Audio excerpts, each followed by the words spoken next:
Good afternoon, fellow ruminators. Welcome back to another session, Rumination with Andrew. Thank you so much for joining as we are about to discuss a very important topical matter. And this afternoon, we shall be talking about another time dual citizenship. And I am advancing very directly the statement that dual citizenship does not matter in the context of Jamaica. Now, I have been listening to the arguments on both sides, and those persons who are claiming that it does matter, they are arguing from a moral perspective, a moral point of view, which is understood that we want people who are committed, who are loyal, and who will not betray the interests of Jamaicans, the masses of people who live on the island. And that is a noble deal, but it is more idealistic, right? We have to understand that we live in a world, particularly the one in which Jamaica is currently functioning, in which there is a huge brain drain, and that we have our citizens leaving the country every year. In fact, they say 80% of Jamaican graduates leave, that's university graduates, leave the country, immigrate per annum. That's a high percentage, and I'm not sure how the country can continue to survive if that trend continues, right? This is something that we have to understand. So yes, we should have persons who are loyal and who will not just seek at the sleight of hand, right? And at their whim to just run away and leave the problems unsolved, right? These are the persons we want to lead us. However, the context is much more complex, and the conversation should be looked at from a much broader perspective, a much more enlightened perspective. We must understand that people with single citizenship also betray common trust. Right now, we're hearing a lot of our politicians have assets, right? Undeclared assets in foreign countries, including St. Lucia, the BVI, which is the British Virgin Islands, among other tax havens. And these are the persons we have committed our trust, or we have reposed our trust in, and they have betrayed us, because if they have undeclared assets and they have businesses, it means therefore that they are not investing in Jamaica. They do not seek to develop Jamaica. They are more looking out for their self-interests and that of their family. Recently, I was listening to an interview on Nationwide with a journalist, I forgot her name now, Zara, right? Zara, is it Zara Burton? And she was having an interview rather with Cliff Hughes, and she was talking about Mark Golding, right? We heard about Andrew Holness having also declared assets or undeclared assets in St. Lucia. And now we're hearing about Mark Golding, the opposition leader, who actually has undeclared assets or a company in the BVI, right? And the Jamaican people do not know about these things because these things are not unearthed to the Jamaican people. So we see both sides of the political aisle. They do have their leaders, do have companies, most of which are undeclared in other countries, right? And in foreign countries, most often in tax havens where they can avoid paying taxes, while the Jamaican poor, no matter how poor that person is, has to pay taxes, right? No matter what. He or she cannot find a tax haven and say, well, I'm not going to pay the government taxes because the government is going to castigate that person. So we live in a society, Jamaica is a society where you have a two-tiered, if not three-tiered justice system and an economic system that is built in for the elites, one for the politicians, and yeah, so it's more two-tiered, right? So we have a system that is built for the financial elites, the Jamaican financial elites, and one that is built for the political elites, right? So we have that political economic elites who continue to dominate the island, and they are not interested in the development of the people. They have vested interests, right? Make no bones about that. So when Jamaicans are crying out, oh, morality, and I believe in morality, I believe that we should be loyal, we should be committed, and people should not betray, right? Betrayal is one of the worst sins that we can ever think about, right? But we have to also look at the other side of the coin, that our politicians are also have been betraying us from day one. And I think that to some extent, they might not have started out like that, right? So let us set the record straight that, in 1962, when Jamaica became independent, I don't think the world was that money hungry as it was perhaps post the 1990s when with the whole onslaught of globalization, right? And people now started seeing other countries and people, the whole free market ideology started, in full gear, and people wanted to make as much money as possible. The whole dot-com era, right? And people were just amassing wealth, and even, coming from the lower economic ebb of the society, you find people moving up quickly, right? And that they found themselves rich, right? Was it from what was the expression from the whatever to the books started, were writing about people who were coming from the slums, or they were coming from a very poor background, and suddenly they became wealthy, from rags to riches, right? That is what that was the expression, from rags to riches. We heard about that, and people in the world, everybody wanted to have some, a part of the pie. The problem is that the pie was not getting bigger, right? It was just that some people were getting a bit more, and they were taking chunks of that pie, and we saw that the economies were not growing, because we saw where, including the United States, we saw that the manufacturing industry was declining, and declining significantly with this new globalization and the free trade agreements that were actually signed off. That really did not mean the citizens of the country very well. Now, last night, Mr. Patterson, Joseph Patterson, he was or is a former member of, or to say was a former member of the UIC, right? That's the United People's Congress. Well, I think I might be, but it's the former president of the UIC, Mr. Joseph Patterson, had a very interesting interview along with a very interesting slew of panelists, and they were talking about dual citizenship last night. And I think that Mr. Patterson really led out a very enlightened discussion. And I think that he handled the topic very well. And the panelists also defended their points. For the most part, the panelists, some of them were representatives of the diaspora, mainly in Canada. And also you had people, citizens of Jamaica, who were also weighing and giving their opinions, right? So the fact of the matter is that Mr. Patterson, who is a dual citizen, he suggests that he does not have any problems with dual citizenship, which I do agree with, right? Because he's looking at the broad scope that we have about 3 million people in Jamaica, and the population is on a decline. For those of you who do not know, recently there are concerns that the Jamaican population is declining, and we know that the population has not been growing significantly in size since we got independence. So that is something of concern, and then we're having this huge immigration from the island, right? This huge brain drain that we've spoken about, with a declining population, with a population in decline. This is something, a grave matter, and something that we have to think about and we have to reflect on.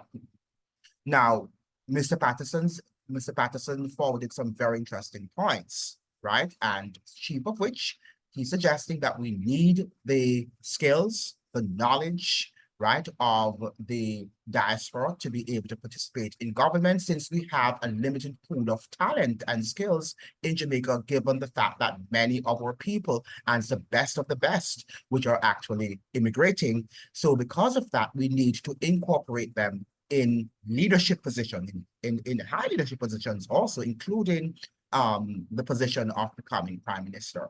I have no problem with that, because remember now that when you talk about loyalty, or somebody not betraying you, you're talking about values and attitudes. And Mr. Patterson presented that we need systems, right? Our country lacks systems. And if we should put in place systems, then it means therefore that it will deter, it will discourage, right? It incentivize any person who wants to steal or who wants to behave in an unethical manner, because it is systems and laws in place that prevent people from doing the unthinkable, right? Because no bones about it, if there are no laws, then people are going to be lawless, right? So if you put in laws, if you implement laws and you enforce them, now Jamaica has a problem with enforcing laws. They do have the laws on the book, but they do not enforce the laws.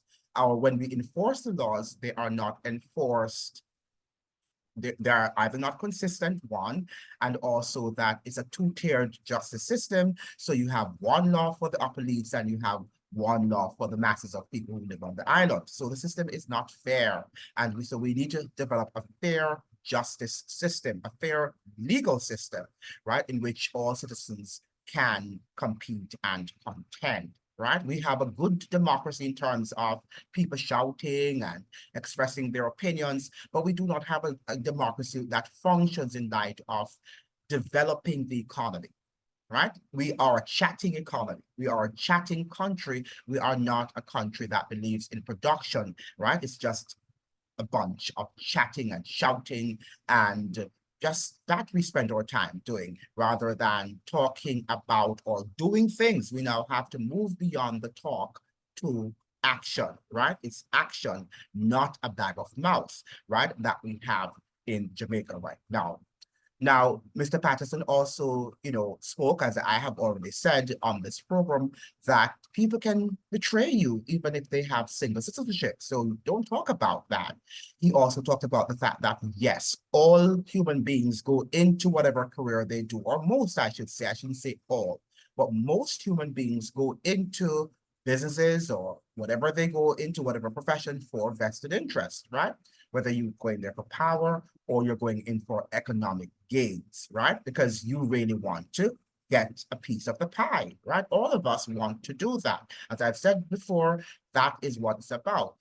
Getting the Jamaican dream or the American dream or the Venezuelan dream. People want to be able, especially if they have done a lot of studies and they have garnered a lot of skills, they want to be able to see the fruits of their labors and to enjoy, as we say, the fruits of their labor, their hard-earned labor, right? They want to do that, right? So let's not believe that everybody goes into politics for altruistic reasons. That is not true. Few might do that, right? Few people might do that, and they might not be looking out for themselves. Probably we can say that Michael Manley was one, a person, based on what I've read, who did not go into politics because he was looking for economic gains, right? He went there because evidently he really wanted to help the people in his own way. Yes, he had flaws, but that was his intent. We all have flaws, don't we? Yes, we do, right? So the fact of the matter is that he did not go there to build himself up and to gain riches. It seems to me that the politicians that came after Michael Manley, they saw what happened to him and perhaps think that they need not to be in that situation, right? That they need to build wealth for themselves and at the expense of Jamaicans. And some of them were and remain dual citizens, and some of them are also single citizen. They have single citizenship, right? So they are not dual citizens, right? So the fact of the matter, it has nothing to do with being a dual citizen. And the fact, as I have said before, somebody having another passport does not mean that they are loyal to the second government, even though they might have made a ritualistic oath to that government to uphold the laws, because that's what it's about. When you get a passport or you get a citizenship, you have to commit to upholding the laws, not breaking the laws. It doesn't mean, therefore, that you are just you're going to betray your country. What it means is for that you are going to uphold the laws. You are not going to break the laws of that particular country, right? That you hold a passport or that you are a citizen of, right? It doesn't mean, therefore, that you are going to betray your country. I have been saying, and that anything that is going to be of substance, whether you're going to a business or whatever dreams you have to take risk, right? You have to take risk. When somebody takes out a loan to go to school, it's a risk because you might not even finish your education, right? And then you have all of that, financial load. and the financial loan to pay back to the person who lent you that loan, right? It's a risk, right? Well, hopefully you're positive that you'll graduate and that you'll get a good job and that you'll be able to repay the loan back to the lender, right? So when you also are a dual citizens, it's a risk too, because you might just say that in every 100 Jamaica or Jamaicans that have dual citizenship that might be in politics, then perhaps one will betray. But does it mean, therefore, that because that one person betrays, it means that all we should, ignore the 99 people who are loyal and who have been committed to the development of Jamaica? No, because the same person who also has single citizenship can also betray. And we have seen where they have betrayed. And remember now that they have amassed, a lot of them have amassed a lot of money, a lot of wealth. And what they do, they leave with that wealth to other countries in a jiffy. In a jiffy. And I think the point was raised last night that some of them, Western governments, will accept them. And that has happened in history where many of the political, bad actors, right? Who have not really built up the country or who have killed their citizens, right? They sometimes escape when it comes on to, being tried in their countries.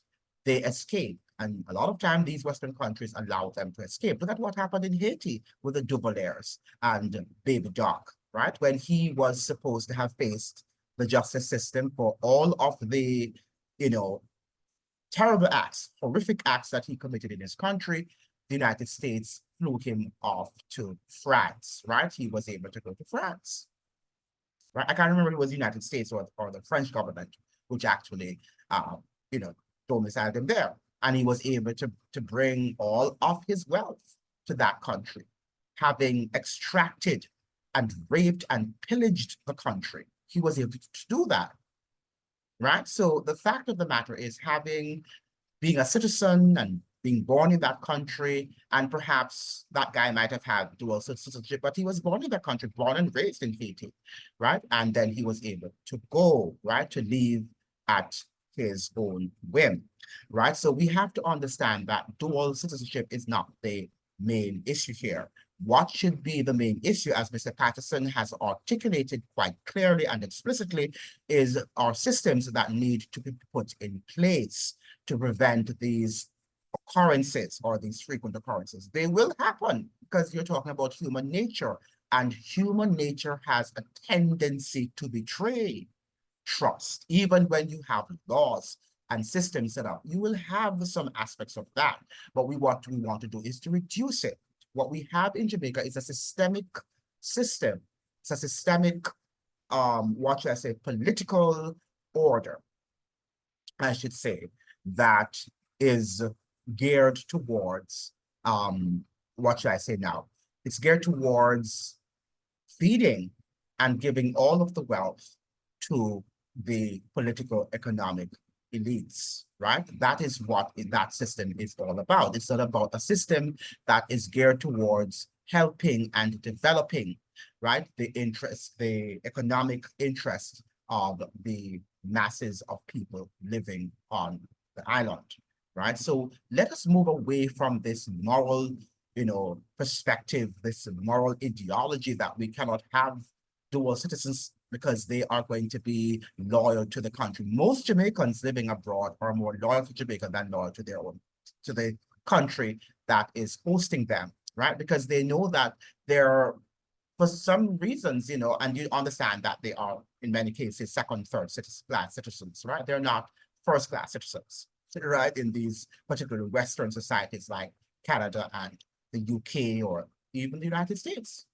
right? Even African Americans who were born in that country feel like second-class citizens. So can you imagine those of us who were born and, and people who become natural citizens, right? So it means therefore that, to suggest that they are going to betray country when they are deemed to be second and third class citizens is something that needs to be rethought and you need to reflect on, right? That is something that needs to be further more education and more enlightenment. So, yeah, so I think Mr. Patterson's point about converging, right, uniting and having all hands on deck, because we're living in a global community and every thing is against Jamaica at this point. So we have to have all Jamaicans, with their hands on deck, coming to see how they can put their heads and hands and hearts together to see how they could lift Jamaica out of its economic decay, economic and social decay and political decay. And they're coming with their skills, with their knowledge, with their understanding of how global and the geopolitical dynamics work and function. They do, right? So with Jamaica's skills, with their experience, along with the broad-based international experience garnered by these returning residents, these returning citizens of Jamaica, then we can build Jamaica.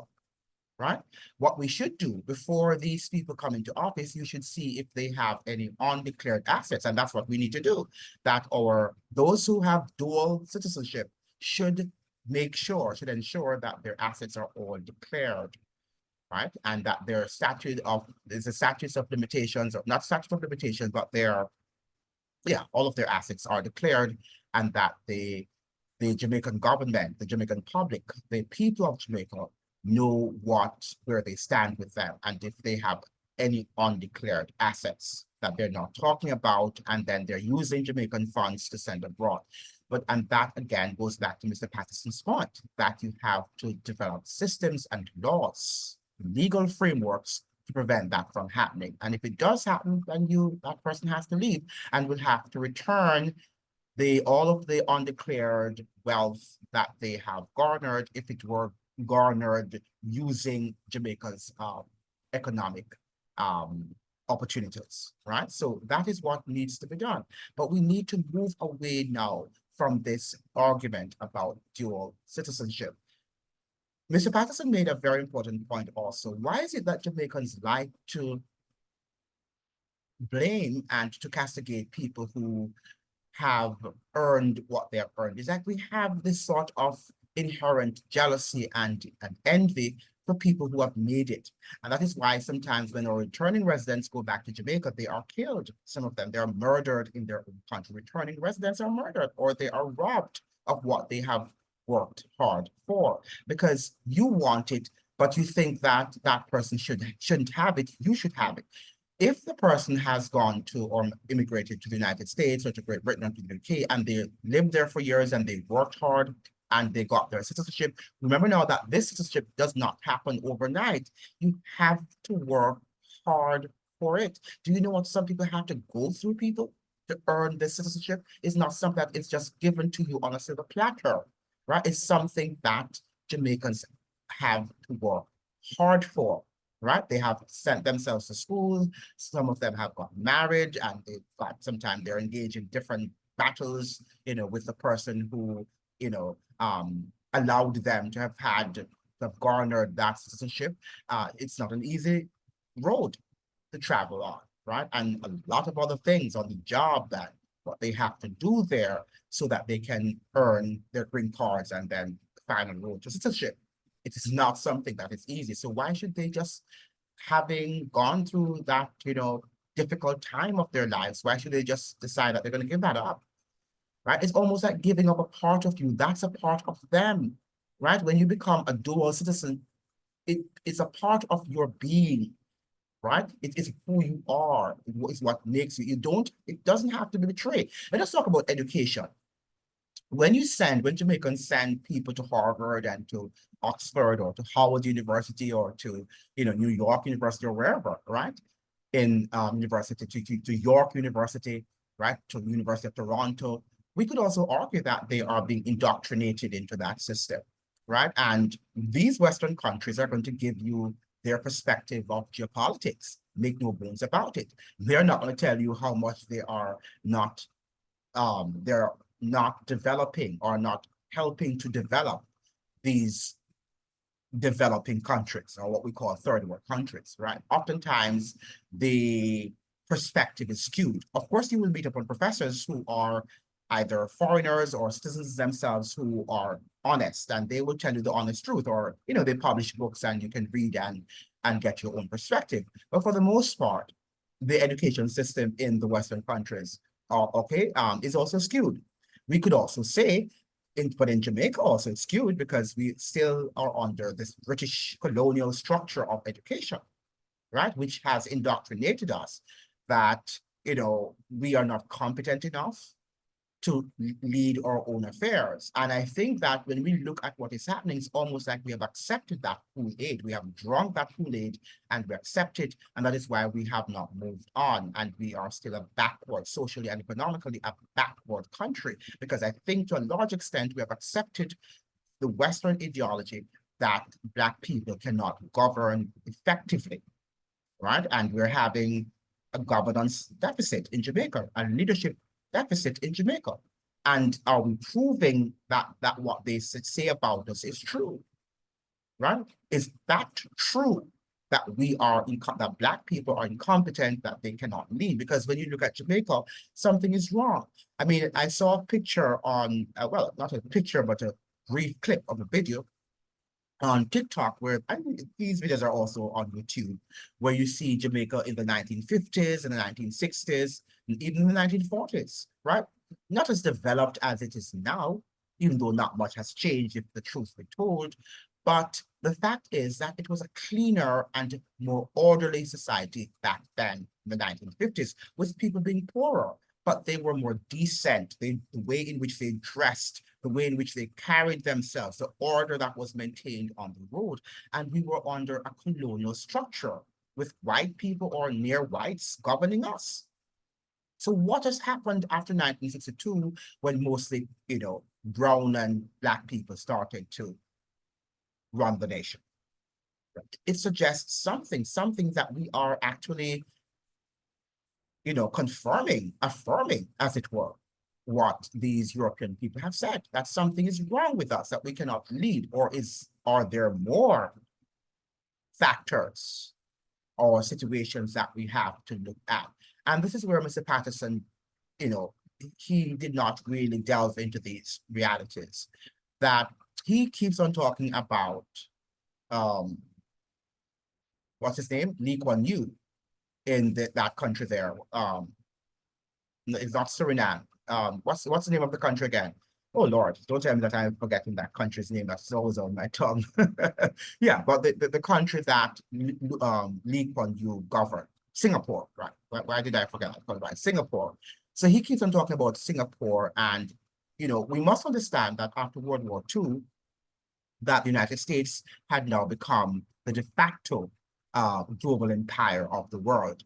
And it was its mission to control and to contain China, right? And one of the reasons in which it had to do it was through economic, right? And, help them to develop their economy and behave as if the United States is this wonderful neighbor to the north, and that it was willing to help them, not in an aggressive manner, but in helping them to develop their country, and the whole region in general, because remember now that Japan is really a satellite of the United States, right? And the model that the Japanese were given was this state capitalism, where they could, join the state with economics, right, to ensure that they develop their country. And that was what happened. And, the Chinese followed the Japanese model, Singaporeans also followed the Japanese model, and they were allowed to do that in their sphere of the world, right? Because the United States' purpose was eventually to control that hemisphere. In our hemisphere is a different rule. We have had the Monroe Doctrine here, and the United States has been aggressive towards Latin American countries and Caribbean countries in terms of developing. It seems to me that the United States understands that if these countries are developed, that they will no longer depend on her. She won't be able to exercise her geopolitical strength in this side of the hemisphere. So what the United States did is try to disincentivize the development of most Caribbean territories, right? And we know that for many of them who have been developed, like we have Barbados, it's because you have quite small, significant British elites who remained on the island of Barbados, right? So because of that, now the Barbadian population was able to eat some of the crumbs, right? So they have a structured and more developed society than the other members of the Caribbean territories. England has always had that special love for Barbados, right? It's a small territory, it's flat, right? And they didn't have as many slave revolts as they had in countries like Jamaica, and perhaps even in Guyana and other countries where the slaves revolted, and they had some very aggressive, uprisings, as it were. So that is it. We have also the Latin America, right? We can see Venezuela. We've seen the same thing unfolding right before us as Venezuela is concerned. When Hugo Chavez decided that he was going to take over the oil companies, the United States became aggressive and didn't want Venezuela to develop its economy in the interest of the masses, right? Brazil, all of these Latin American countries, Chile, right? They have all witnessed the wrath of the United States, and when governments have arisen to develop their countries, the United States have often intervened. I mean, militarily as well as in other ways, right? And we see the same thing happen. It happened in the Dominican Republic in 1965. Right? So the fact of the matter is that the United States has a very aggressive policy and has had that for a long time toward Caribbean countries such as Jamaica, Guyana, right? And almost all the countries in the region. Yes, our politicians have been corrupt, right? And when I say our, I mean Jamaican politicians have been corrupt. But I think that Joseph Patterson should have also delved into more the fact that the politicians are not the only actors on the global stage, all right, or on the national stage. We also have financial elites, and the financial elites are in bed with their international elites, right? And if the local financial elites do not like what is happening and do not like policies that a particular government is implementing, then they are going to unite with their international elites, particularly United States elites, because the United States runs the show, and then they will unseat that government, get rid of that government, so that their economic interests can be achieved and can be preserved, right? Because what you should understand is the preservation of the order. And Mr. Patterson talked about system. The system is designed that way, that Jamaica should be a plantation system, right? And I don't think that the local elites nor the international elites will allow, if Mr. Joseph Patterson were to become Prime Minister tomorrow of Jamaica, they would not allow him to achieve his purposes, noble though they are. They wouldn't allow him, not in this region. Not in this region. Remember now that when you talk about Cuba before the revolution, that's Fidel Castro's revolution in 1959, that Cuba was just like a satellite of the United States, right? It was wealthy in terms of for the elites there, right? But the masses of people were impoverished, right? And that is how the United States wants to run the other Caribbean territories. We are not oil rich as Trinidad. If we had that sort of these natural resources like oil, petroleum, maybe we could have created a little bit more wealth like Trinidad had, even though their oil is also controlled by external forces, but they would have some crumbs that comes from it. Hopefully Guyana, even though we're understanding that they have not signed a great deal with these oil companies, these external oil companies, we hope that at least they'll be able to get some of the crumbs. We don't know, because we hear a lot of stories coming out of Guyana that are quite negative, right? But the fact of the matter is Jamaica doesn't really have, apart from bauxite, we don't really have great natural resources, right? We have our people. And I think that what we should have done, the politicians being aware of the geopolitical tensions, with the United States, that they should have tried to develop the people, because Jamaicans are talented, perhaps the most talented in the Caribbean region. When it comes on to raw talent, That is what we have to give to Jamaicans. Now, if the government had developed that, maybe that is how we could, instead of fighting with the United States, we would have been able to develop, right? Because our most important resource right now in Jamaica are the people, right? That is what we should be concentrating on right now, developing the people. But I think that Jamaica is sort of, you know, we lack the focus. Okay, we lack the focus. We are in a situation in which we think that everything that the first world nation does, we can do it. And then we do it in this haphazard manner. It's not organized. And then we think, oh yes, dot-com era, we can do dot-com era. This comes on board, we can do it also. And we try to fashion our lives based on what we saw, or what we see in other countries. But the fact of the matter is that we have a different reality. And we have to deal with it, as Joseph Patterson says, in a pragmatic manner, not in an idealistic manner. Let me repeat that. Joseph Patterson, you made a very important point, which I have been raising on this show for so many times, or quite frequently, that Jamaicans are more idealistic. We are often not pragmatic, right? And we have to do that which is pragmatic, that which will be productive, right? So talking about the fact that we should have our leaders be, morally committed to running Jamaica, that is not going to happen, right? That is not going to happen, because most of our leaders by nature are not, they're not moral, and neither are they morally inclined, right? They're not. They have vested interests, and they have their personal interests in heart. And many of them want to be very wealthy, not only to be wealthy, right, but to be obscenely wealthy, right? That is what they're aiming for.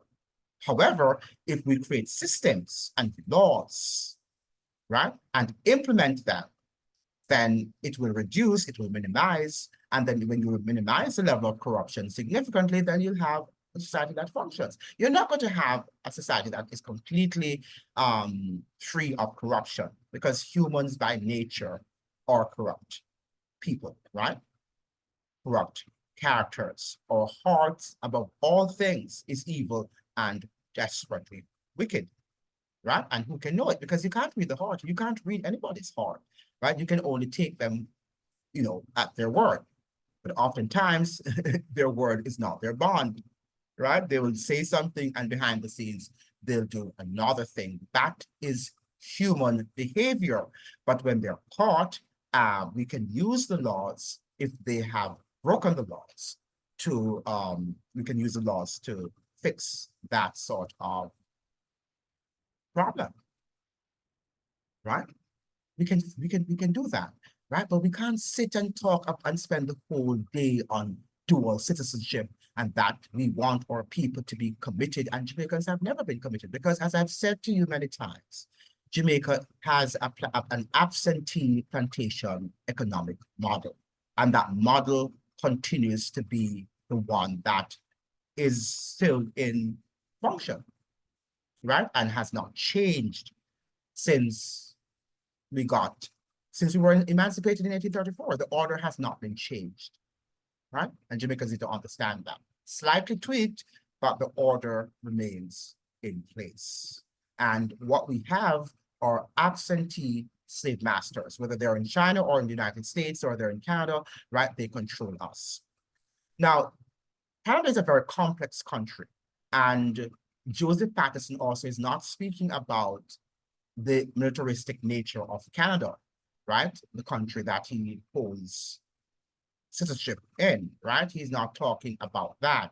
And that Canada also sells a lot of weapons for killing people, just like the United States does, right? So we can't compare Canada to Jamaica. Yes, we can compare in terms of the laws that they have made there, and we can try to enforce these laws, the systems that he's talking about.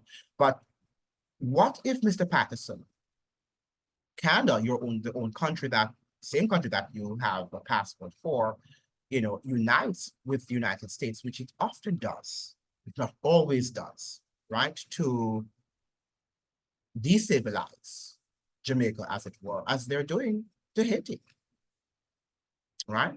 What do we do? What do we do?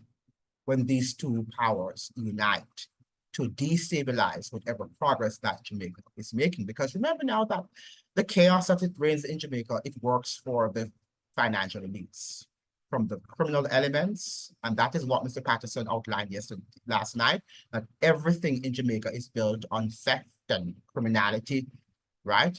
And unlawful deeds, bribery.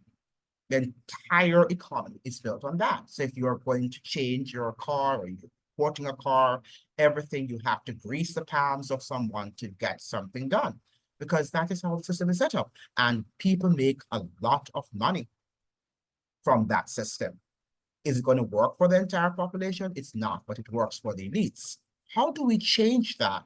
And when the elites are angered, become angered by what we are doing to change, by the change, the transformations that if Mr. Patterson should become prime minister, he's going to implement, they are going to call on their international partners to either remove Mr. Patterson or to assassinate him, right?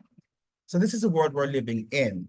And that is why, Mr. Patterson, you have to seek wisdom from above. You are one of them who thinks also, and I'm not saying you should be leading a theocracy, but wisdom comes from God, and you're not seeing the full picture. Much as you think you're so traveled, that you're well traveled, that you're reading as much as you can, and you're an intelligent man. But remember now that we are grasshoppers when it comes on to the scholarship and the intellectual capacity of God. We are just like ants, right? We have not even arrived. We're, it's laughable when you think about our intellect. Cannot be compared with that of the Almighty by no stretch of the imagination. All right, so that is what we have to think about. Mr. Patterson, you have to get wisdom from God, right? It's not only knowledge and systems and yeah, all of these have their function, but we need wisdom. Give us wisdom, lest we perish. And right now, Jamaica is perishing. But I must say, I agree with Mr. Patterson wholeheartedly, even though Mr. Patterson did not really speak about the international dynamics. Well, it was just one program. So I expect Mr. Patterson, I challenge you in the next program. I did also invite Mr. Patterson on this program. I hope that one day he did respond, well, his administrative assistant did respond. I hope that we will be able to confirm the date and we'll have a talk about the international dynamics and the geopolitical interest and climate that we're facing right now in the world, and how these geopolitical dynamics are going to impact on the development of Jamaica. Because make no bones about it, the elites are united, right? And they are united against the common man, against the ordinary Jamaican. Thank you so much for joining. I hope that you have learned something and that your minds have been enlightened. Please remember to like and to share and to subscribe, that we can develop this community, because we are the thinking channel, and I expect that we will grow as much as possible. Thank you so much. Ciao.